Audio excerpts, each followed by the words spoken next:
जब plane crash करने वाला हो तो क्यों ना सभी यात्रियों को अपना अपना पैराशूट दे दिया जाए ताकि वो अपनी जान बचा सके। फिर एयरलाइंस वाले ऐसा क्यों नहीं करते? उसके पीछे के 3 कारण हैं।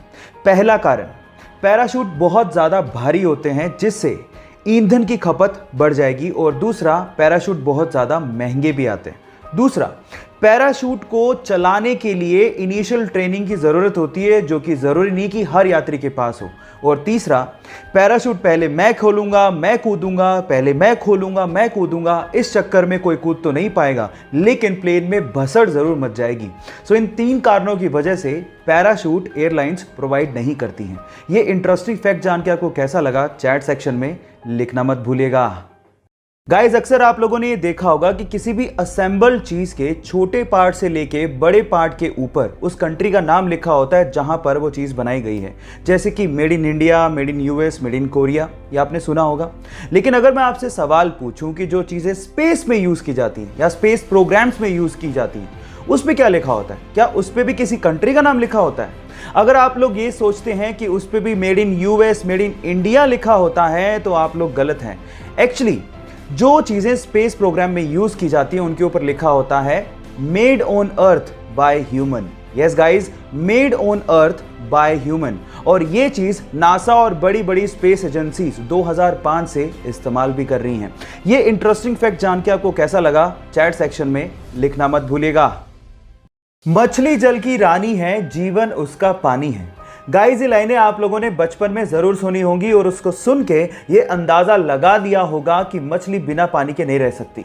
लेकिन एक मछली ऐसी है जो कि इन लाइनों को गलत साबित करती है। जी हाँ गाइस, आप ठीक सुन रहे हैं। एक मछली ऐसी है जो कि बिना पानी के ना सिर्फ जिंदा रह सकती है, वो जमीन पे चल भी सकती है और पहाड़ों पे चढ़ भी सकती है।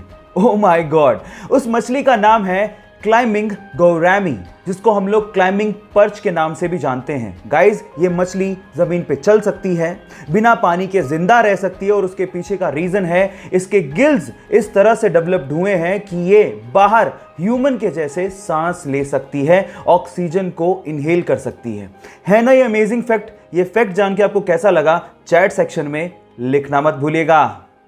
गाइज, अगर आप लोगों को भी स्पेस में मेरी तरह बहुत ज़्यादा इंटरेस्ट है तो एक इंटरेस्टिंग फैक्ट बताता हूँ। गाइज, क्या आप लोगों ने कभी इरोज एस्ट्रॉइड के बारे में सुना है? नहीं सुना? डोंट वरी, मैं आपको बताता हूँ। इरोज एस्ट्रॉइड हमारी धरती के पास एक ऐसा एस्ट्रॉइड है जिसमें नासा के अनुसार 2000 करोड़ टन गोल्ड, जी हाँ आप ठीक सुन रहे हैं, 2000 करोड़ टन गोल्ड छिपा हुआ है, और उसके अलावा इतनी ही मात्रा में प्लेटिनम और एल्यूमिनियम उस पे छिपा हुआ है।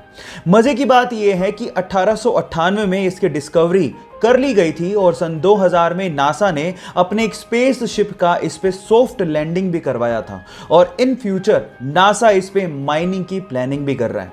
ये इंटरेस्टिंग फैक्ट जान के आपको कैसा लगा, चैट सेक्शन में लिखना मत भूलिएगा। गाइज, अगर आज भी आप लोग ये सोचते हैं कि डायनासोर्स हमारी धरती पर पाए जाने वाला सबसे बड़ा जानवर या एनिमल था, तो आप लोग गलत सोचते हैं। हाँ ठीक है, डायनासोर्स का साइज बहुत ज़्यादा बड़ा होता था। इनफैक्ट कई डायनासोर्स इतने ज़्यादा बड़े थे कि उनकी एक आंख इंसान के हाइट से भी ज़्यादा होती थी, लेकिन वो सबसे बड़े एनिमल कतई नहीं थे। हमारी धरती पर एग्जिस्ट करने वाला सबसे बड़ा एनिमल आज भी एग्जिस्ट करता है, लेकिन वो ज़मीन पे नहीं है, वो है समंदर के अंदर, और उसका नाम है ब्लू व्हेल। जी हाँ गाइज, आप ठीक सुन रहे हैं। हमारी धरती पर पाया जाने वाला सबसे बड़ा डायनासोर अर्जेंटिनोसोरस था, जिसका साइज ब्लू व्हेल के बराबर ही था, लेकिन उसका वेट एक्चुअली ब्लू व्हेल से आधा ही था। अब आप समझ गए होंगे कि क्यों द ग्रेट ब्लू व्हेल को सबसे बड़ा एनिमल माना जाता है। ये इंटरेस्टिंग फैक्ट आपको कैसे लगा, चैट सेक्शन में लिखना मत भूलिएगा।